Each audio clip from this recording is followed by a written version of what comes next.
আসসালামু আলাইকুম। নাহু ইবারত শিখি কোর্সে সবাইকে স্বাগত জানাচ্ছি। আজকে দুরূদ শরীফ পড়ার মাধ্যমে আমরা ৩০ দিনের জার্নি শুরু করব। সবাই একটু দুরূদ শরীফ পড়ে নেই। আল্লাহুম্মা সাল্লি আলা সাইয়্যিদিনা ওয়া নাবিয়্যিনা ওয়া শাফিয়্যিনা ওয়া হাবিবিনা মাওলানা মুহাম্মদ সাল্লাল্লাহু আলাইহি ওয়া আলা আলিহি ওয়া আসহাবিহি ওয়া বারাকা ওয়া সাল্লাম। তো আমরা এই কোর্সটা সাজিয়েছি আমার নিজস্ব কারিকুলামে। আমি এতে কোনো বই, কোনো কিছুর হেল্প নেইনি। মানে বই থেকে তো নিয়েছি, কিন্তু বইতে যে সিস্টেমে সাজিয়েছে এগুলো আমি নেইনি। আমার মূল টার্গেট হলো শুধুমাত্র এবারত শেখা। এবারত শেখা এবারত শেখার জন্য কিন্তু আপনার হিউজ পড়ার দরকার পড়ে না। তো টিচারদের মধ্যে থেকে অনেকে দেখবেন বা অনেক জ্ঞানী গুণী আমাদের ভিডিওটা দেখবেন। আমার এই প্রথম ভিডিওটা সবার জন্য উন্মুক্ত থাকবে, সবাই দেখতে পারেন। তো আমি জাস্ট 26টা ক্লাস নেব এই শিরোনামের উপরে। আর 4টা ক্লাস শুধুমাত্র আমি দেখাবো যে আমি 26 দিনে যা পড়াইছি এটা দিয়ে যে এবারও পড়া যেতে পারে, আমি সেই সিস্টেমটা দেখাবো। তো চলুন কথা না বাড়িয়ে আমরা শুরু করে দিই। বিসমিল্লাহির রহমানির রহিম। দুরূদ শরীফ পড়লাম, আমরা পরের জায়গায় চলে যাই। এবং প্রতিটা ক্লাসের আগে আমাদের প্ল্যান আছে। এই ক্লাস আমি কতটুকু পড়াবো, কত মিনিট পড়াবো, শিক্ষার্থী কি শিখতে পারবে এবং সে নিজে কি সেখান থেকে ফিডব্যাকটা নিতে পারবে, আউটপুটটা নিতে পারবে। আমি এই কোর্সে প্রতিটা ক্লাসের আগে সেটা দেখে দিব। এবং আপনারা চাইলে আমার এই 30টা ক্লাস, 26টা ক্লাস আর 30টা হচ্ছে যে আমাদের প্রয়োগ, মোট 30টা ক্লাসের মাস্টার প্ল্যান আপনারা নিয়ে যেতে পারেন। ঠিক আছে? তো চলুন আজকের ক্লাসের আমরা হলাম, এটা হলো আমাদের 1 নং ক্লাস, ক্লাস নং 1। এখানে আজকে আমরা ইলমে নাহুর আলোচ্য পরিচয়, উদ্দেশ্য এবং শব্দের প্রকারভেদ শিখব। আর মুখস্থ তো এগুলো করা লাগবে, এগুলো আমরা জানবো। তো আপনার মূল ফোকাস থাকবে আমাদের আলোচনার এটা কালিমা, ইসিম ফিল হরফের পরিচয়, ইসিমের আলামত। এবং শিখতে পারবে, আজকে ক্লাসটা করার পরে শিখতে পারবে হাদিস, কোরআন, কোরআন হাদিস ফিকহ, যে কোনো আরবি কিতাবের ইবারতের ইসিম বের করতে পারবে, ফেল এবং হরফের পরিচয় বুঝতে পারবে। এবং প্রেজেন্টেশন বা মূল্যায়ন, আমার এটা যদি সে বুঝতে পারে, আমার ক্লাসটা যদি সে ঠিকমতো প্রয়োগ করতে পারে, তাহলে সে নিজে কাসাসুন নাবিগিন, একদম সহজ আরবি কিতাব, এটা 10 পৃষ্ঠা সে এসএম বের করতে হবে। যদি না করতে পারে তাহলে সে ক্লাসটা আবার রিপিট দেখবে। চলুন আমরা আশা করি বুঝতে পেরেছি আজকে ক্লাসে আমি কি কি পড়বো। সামনে চলে যাই, যেহেতু আমাদের সামনে অনেক পড়া। ক্লাস নং 1, আমাদের প্রথম বিষয়টা ছিল এলমে নাহর পরিচয়, আলোচ্য বিষয়, উদ্দেশ্য এবং শব্দের প্রকারভেদ। তো প্রথমে আমি এই অংশটা একটু কথা বলি, একদমই সংক্ষিপ্ত। আপনি যে কোনো এলেম শিখবেন, সেটা বাংলা, সেটা ইংরেজি, সেটা কোনো সাহিত্য, সেটা কোনো যে কোনো টপিকের হবে বা আদার্স কোনো একটা টপিক শিরোনামের বই, আপনি 5টা জিনিস বেশি ফোকাস দিবেন। 5টা। 1 নম্বর, ইলমের পরিচয়, অর্থাৎ আপনি যে টপিকটা পড়তেছেন ওটার পরিচয় কি, পরিচয় আমি আর লিখলাম না। 2 নম্বর হলো লেখককে, লেখকের জীবনী।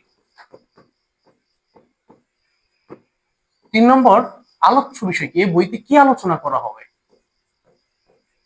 4 নম্বর, লক্ষ্য উদ্দেশ্য। উদ্দেশ্য এই 4টা বিষয় আপনি যেই টপিকের পড়েন, যেই টপিক, যেই বিষয়, যেই বই পড়েন, আপনি এই 4টা জিনিস, 5টা জিনিসের কথা বলছি। আরেকটা হলো বই সম্পর্কে জানা। তো এটা তো আর এখানে লাগবে না, আমি এটা লিখি না, এটা বাদ দেন, স্কিপ করে দেন। বই সম্পর্কে জানা, আপনি জাস্ট এই 4টা জিনিস, এই 4টা জিনিস আপনি মনে রাখবেন। তাহলে আজকের আমরা যেহেতু নাহু পড়তেছি, নাহুর পরিচয়টা আমরা একটু জেনে নিই। নাহুর পরিচয়টা হলো, এটা সহজ হিসাব। আপনার বইতে যেহেতু আমরা এবারত শিখতেছি, আমরা কিন্তু আপনার গভীর আলোচনা যাচ্ছি না, জাস্ট এবারত শেখা। এবং যে কোনো টপিক পড়লে যেহেতু 4টা জিনিস জানা আবশ্যক, কেউ কেউ 6টা বলেছেন, কেউ কেউ 8টা বলেছেন। আমরা জালালেন পড়ার সময় আমাদের 6টার কথা বলেছিলেন। তো যাই হোক, আমরা ডিরেক্ট জেনে নাহু শব্দের অর্থ সংকল্প বা ইচ্ছা। এতটুকু জানো যথেষ্ট। নাহু অর্থ কি? সংকল্প বা ইচ্ছা। আর এটা পড়লে কি হবে, যে শাস্ত্র পড়লে মোরাব, খেয়াল করেন, মোরাব ও মাবনি হওয়ার দিক থেকে শব্দের শেষ অবস্থা এবং বাক্য গঠন শিক্ষা করা যায়। তাহলে আপনি এই বইটা পড়বেন, পড়লে আপনার 2টা লাভ হবে। কয়টা? এক নম্বর হলো, যে কোনো আরবি শব্দ মোরাব বা মাবনি হওয়ার দিক থেকে এটা শেষ বর্ণের হরকতটা কি হবে, জবর হবে না পেশ হবে নাকি জের হবে, কোনটা হবে, নাকি ওয়াও আলিফ ইয়া, কোনটা হবে, হরকতটা আপনি চিনতে পারবেন এই বইটা পড়লে, এই ফন্ট পড়লে। এবং বাক্য গঠন করতে পারবে। তো সারা জীবন আপনি নাহু পড়েছেন, কিন্তু শব্দের শেষ বর্ণের অবস্থাটা জানতে পারছেন না, বাক্য গঠন করতে পারছেন না, তার মানে আপনি নাহু পড়াটা হয় না। তো আপনি জীবনের শেষ পর্যায়ের বা আপনি যে পর্যায়ে থাকেন, বা বিগিনার লেভেলের বা অনেক বয়স জ্যেষ্ঠ, আমার সিনিয়র জুনিয়র যে থাকেন না কেন, আপনি শেষবারের মতো আমার আমার সিস্টেম একটু পড়ে দেখেন, দেখুন আপনি কিছু পারেন কিনা। চলুন তাহলে আমরা বইটা পড়বো কেন, বই পরিচয়, এলিমের পরিচয় জেনে নিই। আমরা পড়বো, আমরা মোরাব্বা আপনি হওয়ার দিক থেকে শব্দের শেষ বর্ণের অবস্থাটা জানবো এবং বাক্য গঠন করতে শিখবো, এই দুইটা শিখবো, মনে থাকবে? তাহলে আপনি পুরো কোর্সটা কমপ্লিট করার পরে এই দুইটা যদি না পারেন, তাহলে বুঝতে হবে আপনার কোর্স হয়নি, পড়া হয়নি, অথবা আমার নিজের পড়ানো হয়নি, দুইটার একটা, ঠিক আছে? আর যদি এমন হয় যে কেউ কেউ পারতেছে শুধু আপনি পারেন না, তাহলে মনে থাকবেন যে আমার কোর্স ঠিক আছে, শুধু আপনার পড়েননি, আপনার তথ্যটা মনে রাখতে পারেন। তাহলে এটাও গেল, আমরা পরিচয়টা পেলাম। এবার লেখকের জীবনী, লেখকের জীবনীটা পড়ি। লেখকের জীবনীটা আমরা মূল টপিকে যাওয়ার আগে এগুলো নিয়ে একটু বলতে হয়, ঠিক আছে, এই জন্য বলা আর কি। তো আমি একটু যদি স্লাইডটা উপরে উঠে দিই, এবং আমি হচ্ছে এই মুহূর্তে যখন রেকর্ড করছি এলাকায় প্রচুর বৃষ্টি চলে, হ্যাঁ, আপনাদের এখানে প্রচুর আওয়াজ হতে পারে, নয়েজ থাকতে পারে। তো দেখুন, নয়েজ, অডিও, ভিডিও এগুলো কোনো বিষয় না, বিষয় হলো আপনি শিখতে পারতেছেন কিনা। আমার এখানে যদি নয়েজ থেকেও থাকে, আপনি ক্ষমা সুন্দর দৃষ্টিতে দেখবেন, বিষয়টা মাথায় নিবেন না, কারণ আমার এখানে অত দামি সাউন্ড মাইক্রোফোন নাই, আমি 600 টাকার একটা মাইক্রোফোন দিয়ে রেকর্ড করি, এই জন্য নয়েজ থাকলে এটা যায় না। তো আমি যেটা বলতেছিলাম যে, তাহলে আমরা এলমের পরিচয়টা পেলাম। এবার হলো আমাদের লেখকের সম্পর্কে, লেখককে শুনেন। লেখকের মোটা দাগে আমি এখানে 1, 2, 3, 4 লেখক সম্পর্কে 4টা কথা লিখেছি, চারটা টপিক লিখেছি। 1 নম্বর হলো যেটা বিখ্যাত, যেটা আপনারা সবাই আমরা জানি, যে আবুল আসাদ আদ-দুয়াইলি রাহিমাহুল্লাহ, তিনি আলী রাদিয়াল্লাহু তাআলার কাছে গেলেন, যাওয়ার পরে দেখলেন আলী রাদিয়াল্লাহু তাআলা একটা কাগজ হাতে নিয়ে মনে কষ্ট বসে রয়েছেন, মন খারাপ। তো তিনি বললেন যে আমিরুল মুমিনিন, আপনার কি হলো, আপনার মন খারাপ কেন? আলী রাদিয়াল্লাহু বললেন যে সারা বিশ্বব্যাপী ইসলাম ছড়িয়ে পড়তেছে, অনারবীরা কোরআন পড়তেছে, ভুল পড়তেছে, তাদের জন্য যদি কোনো একটা রুল বা নিয়ম কায়দা তৈরি করতে পারতাম তাহলে অনেক ভালো হতো। সে জায়গা থেকে আমি কিছু রুল করছি, দেখো কেমন হয়। উকসুদ নাহওয়াহু, তুমি এরকম কিছু করার চেষ্টা করো, উকসুদ নাহওয়াহু, ঠিক আছে? তো আলী রাদিয়াল্লাহু তাআলা যেহেতু উকসুদ নাহওয়াহু বলছেন, নাহবুন শব্দ বলছেন, আবুল আসাদ আদ-দুয়াইলি রাহিমাহুল্লাহ পরবর্তীতে আলী রাদিয়াল্লাহু তাআলা ওই নিয়মের উপরে ডিপেন্ড করে আরো কিছু নিয়ম তৈরি করলেন, এবং সেখান থেকে নাহুর পদযাত্রা শুরু। এবং সেখানে আলী রাদিয়াল্লাহু তাআলা কে প্রধান লেখক এবং আবুল আসাদ দুয়াইলিকে সহযোগী বলা হয়, অথবা আলী রাদিয়াল্লাহু তাআলা তিনি উদ্ভাবক, আর আবুল আসাদ দুয়াইলি রাহিমাহুল্লাহ তিনি হচ্ছেন এটার লেখক। বুঝতে পারলাম একটা। 2 নম্বর হলো যেটাও আমরা অনেকে জানি, যে ওমর রাদিয়াল্লাহু তাআলা আনহু তিনি একদিন রাস্তাতে হেঁটে যাচ্ছেন, প্রতিমধ্যে কোন এক কারি সাহেব পড়তেছেন ইন্নাল্লাহা বারিউম বিসমিল্লাহির রহমানির রহিম, ইন্নাল্লাহা বারিউম মিনাল মুশরিকিনা ওয়া রাসূলুহু, এভাবে এবারটা দেওয়া। তো এখানে অনেকে এবারটা ভুল করতে যায়, জের দিছে, জের, রসুলুহুর স্থানে জের দিয়ে পড়ছে। জের দেওয়ার কারণে অর্থটা চেঞ্জ হয়ে গেছে একদম। কোথায় আয়াতের সঠিক অর্থটা ছিল আল্লাহ এবং তার রসুল মুশরিকদের থেকে মুক্ত, জের দিয়ে পড়ার কারণে হয়ে যাচ্ছে আল্লাহ এবং মুশরিকরা রাসুল থেকে মুক্ত, আল্লাহ মুশরিক এবং রাসুল থেকে মুক্ত, এরকম অর্থ হয়ে যাচ্ছে, এবং ভুল।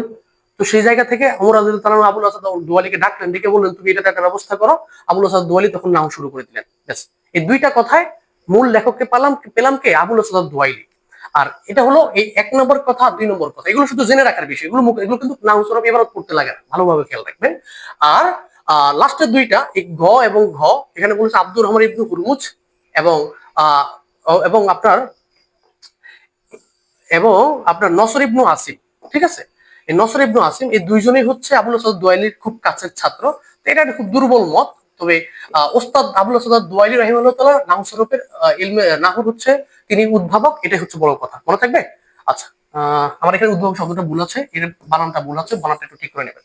তো এই হচ্ছে ওভারঅলি আপনার, আমরা যে 4টা টপিক জানতে হবে, ইলমের পরিচয়, তারপরে হচ্ছে লেখকের পরিচয় আমরা জেনে ফেললাম, আর 2টা বাকি, লক্ষ্য এবং উদ্দেশ্য, আমরা সেদিকে চলে যাই, ঠিক আছে? সাথে থাকুন, হ্যাঁ, ধৈর্য হারা হওয়া যাবে না। আর আমি কথাগুলো একটু দ্রুত বলতেছি, একদম বেশি দ্রুত হয়ে গেলে আমাকে জানাবেন, কারণ আমাদের অল্প সময়ের মধ্যে বেশি পড়তে হবে, আমাদের অনেকগুলো টপিক আছে, যেটা আমি দ্রুত করতেছি। আর আপনারা দ্রুত হোক যাই হোক, আপনারা শুধু একটু মাথায় রাখবেন, আমার একটু বিষয়টা মাথায় রাখবেন, যে আমি যা পড়াচ্ছি সেটা মাথায় রাখবেন। আমি অনেক বড় একটা দায়িত্ব নিয়ে এটা শুরু করছি, ইনশাল্লাহ। আমার আমার আমার যে অভিজ্ঞতার জায়গা থেকে আমার কাছে মনে হয় যে এভাবে পড়লে কমপ্লিটলি আপনারা ইবাদত পড়তে পারবেন। তো চলুন, আহ আলোচ্য বিষয়, 3 নং বিষয়, যে কোনো এলেমের 3 নং বিষয় আলোচ্য বিষয়, মানে আপনি যে এই টপিকটা পড়ছেন, এই বইটা পড়তেছেন, এখানে কি নিয়ে আলোচনা করা হচ্ছে আপনি জানেন না, এখানে এই টপিকটা কি। তো জানার বিষয় হলো আরবি শব্দের যে একক শব্দ কালিমা এবং আরবি শব্দের যে বাক্য কালাম, এই 2টা নিয়ে আলোচনা করা হবে পুরো বইতে। পুরো কোর্সে, পুরো নাহু অংশে শুধুমাত্র দুইটার আলোচনা, কালাম বাক্য, কালিমা শব্দের আলোচনা। তো তাহলে আলোচ্য বিষয়টা আপনি বুঝতে পারলেন কি নিয়ে আলোচনা হবে। এবার হলো উদ্দেশ্যটা কি। উদ্দেশ্য হলো বক্তা ও লেখকের শাব্দিক ভুল ত্রুটি থেকে মুক্ত থাকা। মানে এই বইটা আপনি পড়বেন, পড়ার পরে আপনার মূল লক্ষ্যটা হলো যে বলবে আরবি, যে লিখবে আরবি এবং যে পড়বে আরবি, সে যেন শব্দিক এবং বাক্যের ভুল থেকে মুক্ত থাকে। এখন আপনি নাহু পড়লেন কিন্তু আপনি শব্দে ভুল করেন, আপনি নাহু পড়েন কিন্তু আপনি বাক্যে ভুল করেন, আপনি নাহু পড়েন কিন্তু আপনি বলতে ভুল করেন, তাহলে বুঝতে হবে আপনার নাহু পড়া হয়নি, কারণ উদ্দেশ্য আপনার হাসিল হচ্ছে না। তাইলে আমরা ওভারঅলি চারটা কথা পেলাম, যেটা আমাদের মৌলিক কথা ছিল, যে আমরা এলমের নাহুর পরিচয় জানলাম, লেখকের পরিচয় জানলাম, উদ্দেশ্য জানলাম, আলোচ্য বিষয় জানলাম। চারটা বিষয় জানার পরে কমপ্লিটলি আমরা যাত্রাটা শুরু করে দিচ্ছি। আমরা আবারও একটু দুরূদ শরীফ পড়ি। আপনারা যে কোনো কাজ শুরু করবেন দুরূদ শরীফের মাধ্যমে শুরু করবেন, তাহলে আমরা কাজ, যে কোনো কাজ মানজিলে মাকসাদে পৌঁছা যায়। তো একটু দুরূদ শরীফ পড়ি। আল্লাহুম্মা সাল্লি আলা সাইয়্যিদিনা মুহাম্মাদিন আন-নাবিয়্যিল উম্মি ওয়া আলিহি ওয়া সাল্লিম। তো এবার দেখুন, আপনার এখন কাজ, যারা এই মুহূর্তে আমাকে লাইভ ভিডিওটা দেখবেন, আপনাদের আজকের এই মুহূর্তের কাজ হলো ভিডিওটা পজ করবেন, পজ করে মানে বন্ধ করবেন, স্ক্রিনশট নিয়ে আপনি এই শখটা মুখস্থ করবেন। শখটা কি, পৃথিবীতে যত লব্জ আছে এটা দুইটা প্রকারের হবে। লব্জ মানে শব্দ, লব্জ মানে কি শব্দ। আপনার তো মাত্র জেনে থাকার কথা, মাত্র আমরা বলছি নাহুতে কালাম এবং কালিমা, কালাম এবং কালিমা মনে আছে না, ওই যে আলোচ্য বিষয়। তো সেখানকার এই কালাম এবং কালিমার মধ্যে আপনার যত শব্দ আছে এগুলো দুইটা প্রকার। আল মাউজু, মাউজু মানে হলো অর্থবোধক, যে শব্দগুলোর কোনো কি আছে, অর্থ আছে। আর মহমাল মানে যে শব্দগুলোর কোনো অর্থ নাই, অর্থহীন। এগুলো তো জানেন, এগুলো তো জানার কথা, এগুলো একটু মাথায় রাখেন। হ্যাঁ, অর্থহীন। তো অর্থহীন জিনিস নিয়ে তো আমাদের লাগবে না। অর্থহীন যেমন আহ উহ কাহ কুহ বংসং, একটা জিনিস পড়লো, একটা আওয়াজ হইলো, একটা আওয়াজ হইলো, এগুলোর কোনো অর্থ আছে? কিন্তু এগুলো একটা আওয়াজ, এগুলো একটা শব্দ, ঠিক আছে? এগুলোর কি নাই, কোনো অর্থ নাই, তো এগুলো কোনো ধর্তব্য বিষয় না। আমাদের আলোচনার বিষয় হলো অর্থবোধক শব্দ নিয়ে। তাহলে আপনি শুধু ছকটা মুখস্থ করবেন। তো মাউজু অর্থবোধক যদি হয়, সেটা আবার দুইটা প্রকারের হবে। মুফরাদ মানে একক শব্দ, মোরাক্কাব মানে কি যৌগিক শব্দ। এই মোরাক্কাব এবং মুফরাদের একটু বিষয়টা জানার দরকার আছে। মুফরাদ মানে হলো আপনার, আমি যদি একটু আপনাদেরকে লিখে দেই, একটু দ্রুত করতে হবে, আমাদের সময় কম, হয়তো আমরা ভিডিওটা শেষ করতে পারবো না। কলাম, জাইদ, ওমর, আপনার একক শব্দ, শুধু একটা শব্দ থাকবে, শুধু একটা শব্দ, সেটা মুফরাদ। যদি দুইটা হয় সেটা মুফরাদ হবে না। যেমন আব্দুল্লাহ, আব্দুল্লাহ, দেখুন জাইদও একজনের নাম, আব্দুল্লাহ একজনের নাম। জাইদ হলো মুফরাদ, একটা শব্দ, আব্দুল্লাহ হলো মোরাক্কাব, দুইটা শব্দ, মনে থাকবে। তাহলে আমি জাস্ট একটা শব্দ, একটা ওয়ার্ড যদি কোথাও থাকে সেটাকে মুফরাদ বলবে। আর মোরাক্কাব হলে যে দুইটা হয়, যেমন আব্দুল্লাহ একজনের নাম কিন্তু শব্দ দুইটা, এই জন্য এটা মোরাক্কাবে চলে গেছে। তাহলে আমি আশা করি মুফরাদ কোনটা মোরাক্কাব কোনটা আপনি বুঝতে পারবেন। এবং আপনি কোরআন শরীফের যদি আমি বলি আলহামদুলিল্লাহি রাব্বিল আলামিন, আলহামদু একটা শব্দ, লিল্লাহি একটা, দুইটা শব্দ, হরফেজার এবং আল্লাহ শব্দ, রব্বুন একটা শব্দ, আল আলামিন আর একটা শব্দ, এখানে কিন্তু কোনো যৌগিক শব্দ নাই, ঠিক আছে? তাহলে খেয়াল রাখবেন, তাহলে মুফরাদ এবং কি মোরাক্কাব পেয়ে গেলাম। এবং আমি আরেকটা কথা বলি, এখানে মাত্র যে বললাম শুধু রব্বুন, অনেকে ভুল করবে, রব্বুন এটা মুফরাদ, কিন্তু রব্বুল আলা মিন এটা কি মোরাক্কাব, এই ভুলটা কি করবেন না। হ্যাঁ, তাহলে এগুলো হচ্ছে শুধু একটু জাস্ট মুখস্থ করা, আমরা রুলে ঢুকি না, এই জন্য তাড়াতাড়ি করতেছি, দ্রুত করতেছি, আমাদের সামনে অনেক পড়া আছে। তো দেখুন, আমি আশা করি এই অংশটা দেখা যাচ্ছে বোর্ডের মধ্যে। তো মুফরাদ যদি হয় তাহলে আমরা চলে গেলাম মুফরাদে চলে গেলাম আমরা, মুফরাদে চলে গেলাম। মুফরাদে চলে যাওয়ার পরে মোরাক্কাব আমরা দ্বিতীয় নং ক্লাসে পড়াবো, 2 নং ক্লাসে, এখানে আজকে এটা আলোচনা হবে না, 2 নং ক্লাসে পড়বো। আজকে মুফরাদের সব শিখে ফেলবো আমরা, একটু ধৈর্য থাকতে হবে। যারা স্বপ্নবাজ তারা কোনোভাবেই বিরক্ত হবেন না। হ্যাঁ, মানে আপনারা এই জার্নিতে শিখে ছাড়বেন, আর আমি আপনাকে এই জার্নিতে পড়াবো ইনশাআল্লাহ। তো মুফরাদের দুইটা অংশ, এক হলো হরফ, আর একটা হলো ফেল, আর একটা হলো এসএম। পৃথিবীতে যত মুফরাদ আপনি পান, আপনি একটা চিপের প্যাকেট দেখেন, আপনি একটা বিস্কিটের প্যাকেট দেখেন, আপনি একটা সাইনবোর্ড দেখেন, আপনি আরবি একটা কিতাব দেখেন, আরবি একটা সাহিত্যের বই দেখেন, যত মুফরদ শব্দ আছে তা হয়তো হরফ হবে, নয়তো ফেল হবে, নয়তো এসএম হবে, রাইট? তাহলে আমরা যদি এসএম, ফেল, হরফের পরিচিতি জানতে পারি, তাহলেই কিন্তু আমরা আপনার পৃথিবীর সমস্ত মুফরাদকে জেনে ফেলতে পারবো, এবং নাহর যে আলোচ্য বিষয় কালাম এবং কালিমা, তার মধ্যে একটা কমপ্লিট করতে পারবো, রাইট? এবং আমরা যদি চিনতে পারি যে এটা মুফরাদ, এটা মুরাক্কাব, এটা এসএম, এটা ফেল, এটা হরফ, তাহলেই কিন্তু ক্লাস শেষ, গেম ওভার। তো চলুন, আশা করি এটা বুঝতে পারছি, সবটা মুখস্থ করবেন। এবার আমরা এসএম, ফেল, হরফ নিয়ে আলোচনা শুরু করে দিই, সামনে আগিয়ে যাই। আচ্ছা, একটু, আর ক্লাসটা যারা করছেন এটা আমরা রেকর্ড রাখবো, এই ক্লাসটা ফ্রি রাখবো। হ্যাঁ, আমি যেটা যেভাবে পড়াচ্ছি ওটা ওভাবে রাখবেন।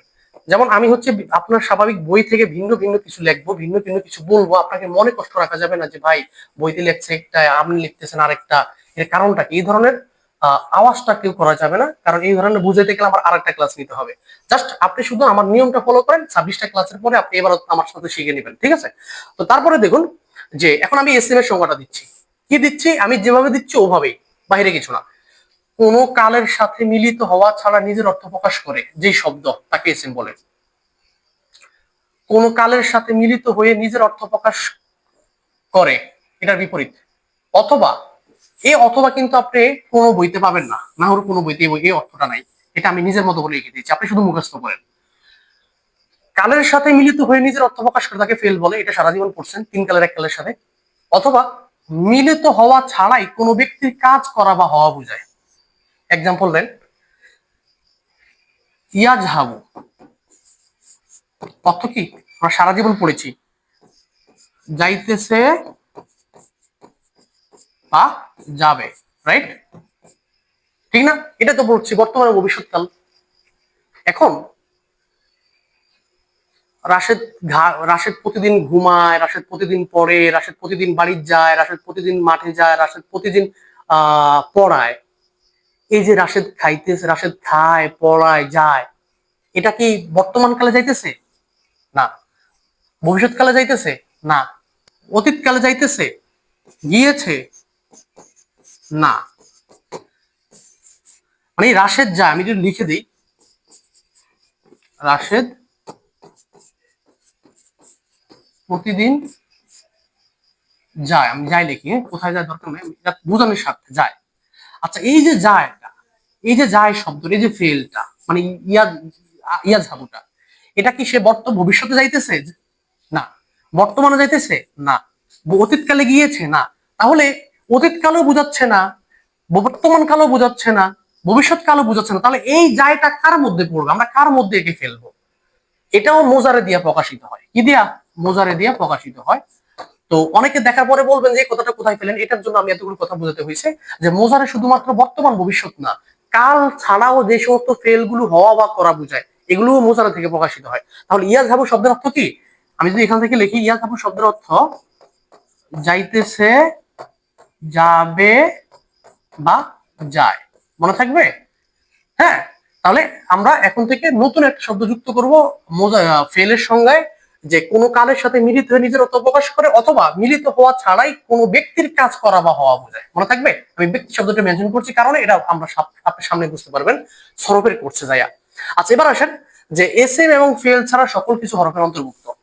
এই সংজ্ঞাটা মনে রাখবেন, এগুলো মুখস্থ করে আমি যেভাবে বলছি ভাবে, বিশেষ করে ফেলটা আপনি ভালোভাবে ফোকাস করবেন, কারণ এগুলো আপনারা অনেকেই জানেন। তো আমরা সামনের স্লাইডে চলে যাই, আমাদের সামনের স্লাইডে অনেক কথা আছে। আচ্ছা, এই মুহূর্তে আপনি যেটা দেখতে পাচ্ছেন আমাদের পড়ার এসএম এর আলামত। এসএম এর আলামত, আমি আশা করি আপনারা সবকিছু দেখতেছেন, সবকিছু শুনতেছেন। কোনো জায়গায় সমস্যা হলে আমাদেরকে একটু জানাবেন, ঠিক আছে?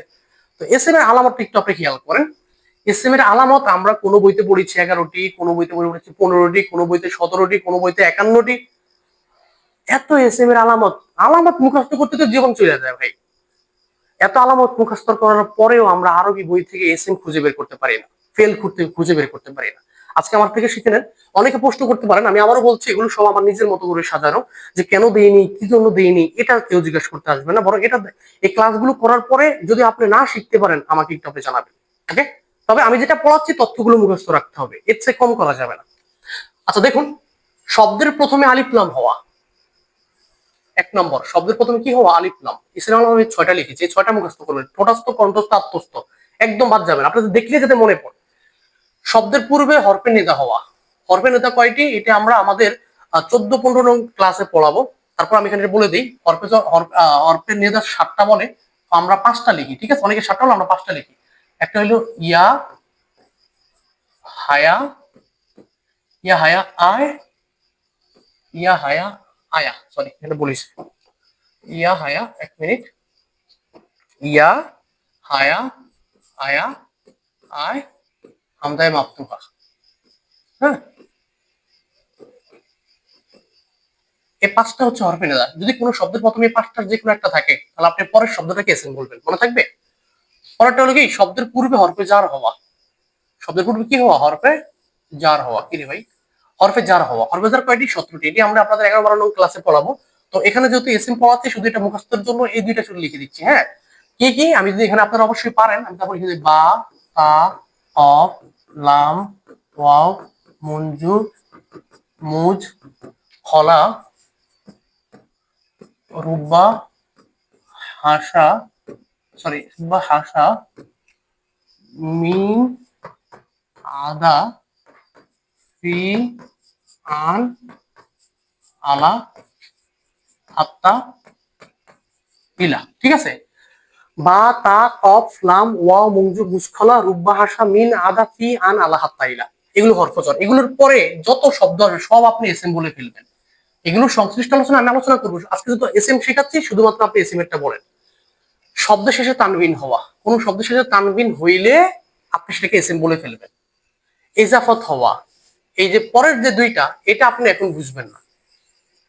আমাদের বইগুলোতে এটা একটা মহান সমস্যা। যে ছেলে মাত্র আরবি ব্যাকরণ পড়া শুরু করছে, তারা আপনি শিখাচ্ছেন এসএম শিখবা কিভাবে মুসাগ্গার হওয়া, এসএম শিখবা কিভাবে মুয়ান্নাস হওয়া, জমা হওয়া। আরে ভাই, সে তো মাত্র পড়া শুরু করছে।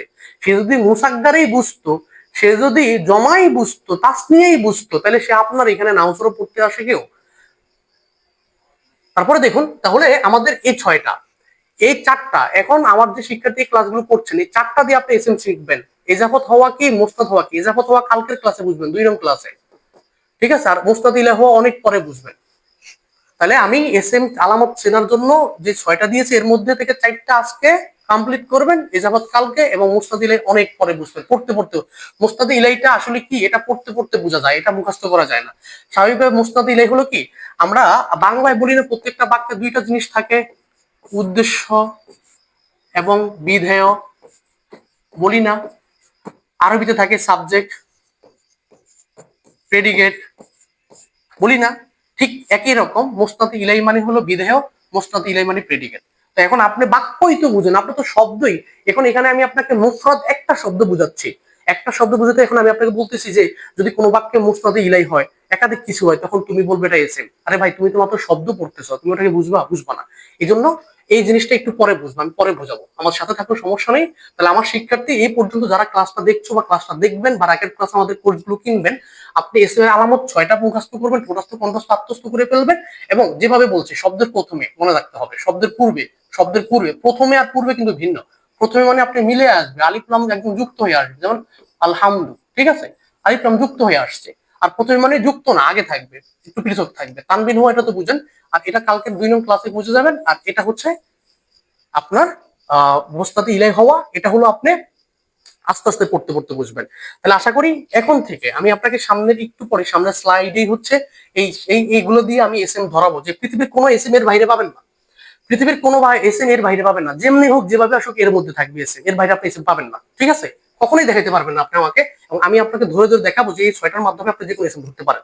এবার আসুন, ফেল এর আলামত কি ভাই। এখন আমাদের দেশে একটা ভুল প্রচলন আছে, ফেল এর আলামত মুখস্থ করায়। আচ্ছা ভাই, ফেল এর আলামত মুখস্থ করায় কি কি?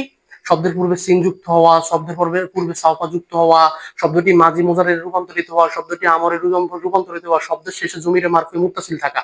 আচ্ছা ভাই, এই ছেলেটা মাত্র একটা শব্দ মুফরাদ শেখাচ্ছেন, মুফরাদ শিখাতে আপনি ফেল শেখাচ্ছেন। তো ফেলে যেই ছেলে মাজি মুজারে রূপান্তরিত হওয়াটাই বুঝে, সে নাহু তো এমনিই পারে, সরব তো এমনিই পারে, তারা আপনি কি শেখাচ্ছেন?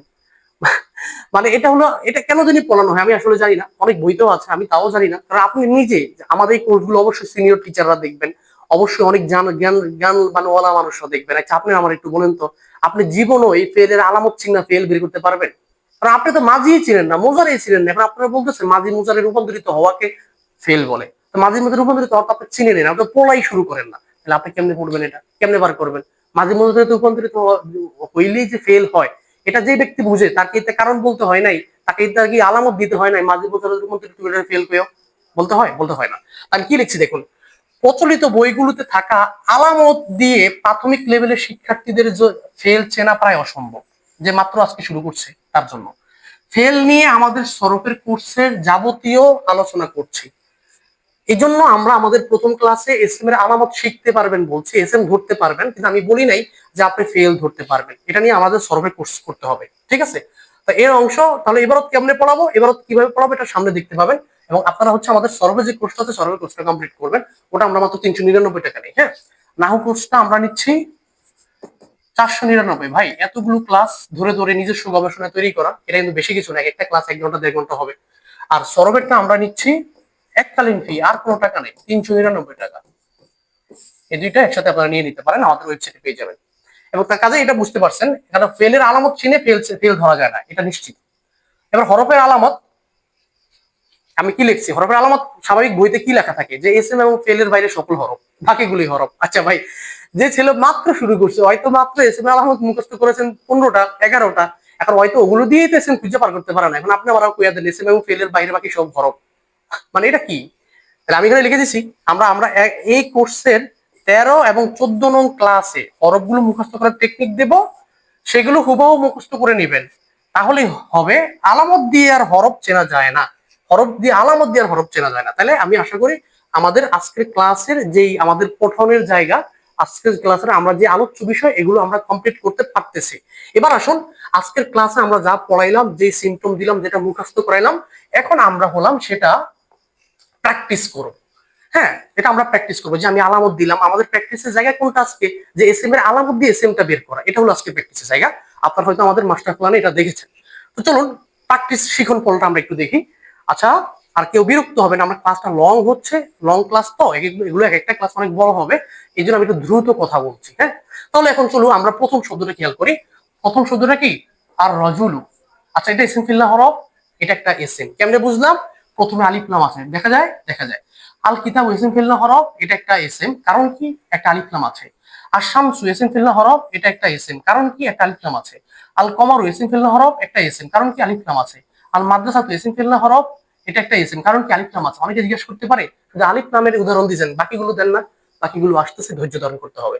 আল ইলমু ইসিম ফিল্লা হরফ, এসএম, কারণ কি? আলিফ লাম। আল জান্নাত ইসিম ফিল্লা হরফ, আলিফ লাম, কারণ কি? আলিফ লাম আছে। আল মাউ ইসিম ফিল্লা হরফ, এসএম, কারণ কি? আলিফ লাম আছে।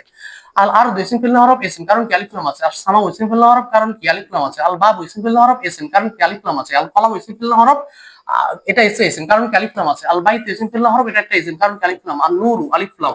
আস সাদাকাতু আলিফ লাম। আল আকলু আলিফ লাম। আল কলবু আলিফ লাম। হ্যাঁ, আসবরু এসএম। আল হকু আলিফ লাম। আল আব্দু আলিফ লাম। এবার আছেন আজাইদু, এটাই সিম্পল হরফ, এটা একটা এসএম, কারণ কি? শব্দের প্রথমে ইয়া আসছে, আর ইয়াটা কি? হরফে নিদার শব্দ। হরফে নিদার শব্দের বাকি সবার শব্দ কি হয়? এসএম হয়। ইয়া রজুলু এসএম ফেল্লা হরফ, এটা একটা এসএম, কারণ কি? প্রথমে হরফে নিদার আসছে। ইয়া আব্দাল্লাহ এসএম ফেল্লা হরফ, এসএম, কারণ কি? এটা প্রথমে ইয়া হরফে নিদার আসছে। ইয়া তলেবু এসএম ফেল্লা হরফ, এসএম, কারণ কি? ইয়া হরফে নিদার আসছে। ইয়া উস্তাদ এসএম ফেল্লা হরফ, এসএম, কারণ কি? হরফে নিদার আসছে। ইয়া মুআল্লিমু এসএম ফেল্লা হরফ, এসএম, কারণ কি? ইয়া হরফে নিদার আসছে। ইয়া মুসলিম এসএম ফেল্লা হরফ, এসএম, কারণ কি? এখানে হরফিনিতে আসছে। ইয়া ওয়ালাদ ইসিম ফিল হরফ, এসএম, কারণ কি? ইয়া হরফিনিতে আসছে। ইয়া গোলাম ইসিম ফিল হরফ, এসএম, কারণ কি? ইয়া হরফিনিতে আসছে। ইয়া ইব্রাহিম ইসিম ফিল হরফ, এসএম, কারণ কি? ইয়া হরফিনিতে আসছে। ইয়া মুহাম্মদ ইসিম ফিল হরফ, এসএম, কারণ কি? হরফিনিতে আসছে। ইয়া রব্বু ইসিম ফিল হরফ, এসএম, কারণ কি? হরফিনিতে আসছে। ইয়া নাবিয়্যু ইসিম ফিল হরফ, এসএম, কারণ কি? হরফিনিতে আসছে। ইয়া ইউহান নাসু ইসিম ফিল হরফ, এসএম, কারণ কি? এখানে আইয়ুহার ব্যাখ্যাটা আমরা হরফিনিতে পড়ানোর সময় বুঝাবো, টেনশন করার কিছু নয়। আইয়ুহা হরফিনিদারের অন্তর্ভুক্ত, কিভাবে কি? এটা হরফিনিদার আলোচনা আসবে 13-14 নং ক্লাসে, মনে থাকবে, ঠিক আছে? এসএম ফিল হরফ, এসএম, কারণ কি? হরফিনিদা আসছে। ইয়া উক্তু এসএম ফিল হরফ, এসএম, হরফিনিদা। ইয়া কি? হরফিনিদা। ইয়া গাফিল হরফিনিদা। ইয়া মুমিনু হরফিনিদা, হরফিনিদার কারণে। ইয়া বাশার হরফিনিদা। ইয়া জয়ফু হরফিনিদা। ফিল বাইতে। এবার আসেন, তাহলে আমরা 6টার মধ্যে 2টার ব্যবহার পেলাম। 3 নম্বরটা হলো যে হরফে জার হওয়া শব্দের প্রথমে, ঠিক না? তো ইয়াল আল বাইত সিম্পল হরফ, এসএম, কারণ কি? উপরে প্রথমে হরফে জার আসছে। আলাল কিতাব মাকতাব সিম্পল হরফ, এসএম, কারণ কি? হরফে জার আসছে। মিনাল মাসজিদ সিম্পল হরফ, এসএম, কারণ কি? হরফে জার আসছে। ইলাল সুক সিম্পল হরফ, এসএম, কারণ কি? হরফে জার আসছে। হ্যাঁ, বিল কলাম সিম্পল হরফ, এসএম, কারণ কি? হরফে জার আসছে। লিল্লাহি সিম্পল হরফ, এসএম, কারণ কি? হরফে জার আসছে। আনিল তারিক সিম্পল হরফ, এসএম, কারণ কি? হরফে জার আসছে। ফিল মাদ্রাসাতে সিম্পল হরফ, এসএম, কারণ কি? হরফে জার আসছে। আলাল জাবালে হরফে জার। মিনাল বাহরি হরফে জার। ইলাল বাইতে হরফে জার। বিস সাইয়ারাতে হরফে জার। ফিল গুরফাতে হরফে জার। আলাল আরদে হরফে জার। মিনাস সামাই হরফে জার। ইলাল মাদিনাতে হরফে জার। আচ্ছা, ফিল হাদিকাতে হরফে জার। আলাল শাজারাতে হরফে জার। মিনাল মাকতাবে হরফে জার। মিল মুফতাহে হরফে জার। কিতাবুন। হ্যাঁ, এবার আসুন যে শব্দ শেষে তানবিন হওয়া, তাহলে 3টা পেয়ে গেলাম। আলিফ লাম, আহ নেদা, জার, 3টা পাইলাম, ঠিক না? আমাদের আলামতের। আর বাকি 3টা আছে, দেখুন। তানবিন হওয়া, ইসম ফিল হওয়ার ইসম কারণ কি তানবিন আছে, ইসম ফিল হওয়ার ইসম কারণ কি তানবিন, তানবিন রাজুলুন বাইতুন মাসজিদুন তালিবুন উস্তাজুন ওয়ালাদুন শাজারাতুন জাবালুন বাহরুন নাহরুন শাহরাতুন কারণ কি তানবিন, কারণ কি তানবিন হওয়া। জাস্ট মিনিট, কারণ কি তানবিন হওয়া, তানবিন হওয়া, তানবিন, হ্যাঁ তানবিন চারটা পেয়ে যাচ্ছি, হ্যাঁ। মাদিনাতুন তানবিন, সাইয়াতুন তানবিন, বাবুন তানবিন, নাফিজাতুন তাওবিলাতুন, কুরসিয়ুন হাদিকাতুন, কিতাবুন, আচ্ছা নতুনটা কি ইজাফত হওয়া, মনে আছে? ইজাফত, ইজাফত হওয়ার কথা বলছি, হ্যাঁ। তো এখন দেখুন কিতাবুল্লাহ ইসম ফিল হওয়ার ইসম কারণ কি ইজাফত, গোলামুল্লাহ ইসম ফিল হওয়ার কারণ, এটা তো আমি 2 নং ক্লাসে পড়াবো বলছি, মনে থাকে না? এটা 2 নং ক্লাসে বিস্তারিত বুঝবেন, সমস্যা নেই। আজকে শুধু আলামতটা হিসেবে মুখস্থ রাখেন। বাইতু রজুল ইসম ফিল হওয়ার ইসম কারণ কি ইজাফত, তালিবুল ইলম ইসম ফিল হওয়ার ইসম ইজাফত, নূরুশ শামস ইজাফত, ফাতিহুল গায়ব ইজাফত, আব্দুর রহমানে ইজাফত, সালাতুল ফাজির ইজাফত, রাসূলুল্লাহ ইজাফত, আহলুল কোরআন ইজাফত ইসম, জাইদুল কাইম ইজাফত ইসম, আল ইলমু নূরুন। হ্যাঁ এবার আসুন, আল ইলমু নূরুন কি হওয়া, মুসনাদ ইলাই হওয়া, মুসনাদে ইলাই। এটা বলছি পড়তে পড়তে পারবেন, এটা আমি এখনো পড়াবো না, তবে এতটুকু জেনে রাখেন মুসনাদ ইলাই হওয়া। আল ইলমু এলেন, তার সম্পর্কে বলা হচ্ছে কি সেটি নূর, মুসনাদ ইলাই, উদ্দেশ্য বিধায়, উদ্দেশ্য বিধায়। এটা আস্তে আস্তে আপনারা বুঝতে বুঝতে, শামসু সূর্য, তরাতু সেটি কি উদিত, ঠিক আছে, তাহলে সূর্যের ব্যাপার বলা হচ্ছে সেটি উদিত, মুসনাদ ইলাই। আল মাউ বারিদুন পানি কি ঠান্ডা, এখন বারিদুন এটা ইসম করে দিয়েছেন, আল্লাহু রাব্বুন ইসম ফিল হওয়ার ইসম, মুক্তাদা মুহাম্মদুর রাসূলুল্লাহ ইসম ফিল হওয়ার, এটা কি ইসম মুসনাদ ইলাই হয়েছে। আসসাবরু জামিলুন ইসম ফিল হওয়ার, এখানে আলিফ লামও আছে তানবিনও আছে, এমনি বোঝা যাচ্ছে প্রত্যেকটা। আপনি আমি যেই একদম আমি আপনাকে যে সিমটম দিছি, আপনি একটা আরবি বই খুলেন, আপনি উসুল শাসি খুলেন, আপনি কুদুরি খুলেন, আপনি তাফসীর জালালাইন খুলেন, যেটা খুলেন, আপনি শুধু আমার এই 6টা দিয়েই সবগুলো সিম বের করেন। না পারলে আপনি আমাকে ওই যে হোয়াটসঅ্যাপ গ্রুপে যুক্ত করছি, এখানে একটা মেসেজ দেন, ঠিক আছে? এরপরে আসেন আমরা আমরা হচ্ছে সামনে চলে যাই, আমরা সামনে চলে যাচ্ছি। একটু দ্রুত কথা বলছি, আপনার কাছে মানে বিরক্ত লাগতে পারে, তাড়াতাড়ি কথা কেন বলি, কারণ আমাদের হচ্ছে আমি এই আপনাদেরকে এখন ক্লাস রেকর্ড ক্লাসটা করছি না, এর ফাঁকে হচ্ছে আমি দাখিল পড়াইছি, আলিম পড়াইছি, এর ফাঁকে আমি তো ফাজিলের একটা ক্লাস নিয়েছি, এখন আমার কথা বলতে বলতে আমার মুখের মধ্যে সব আটকে যাচ্ছে। জি ভাই, এরকম হইতেছে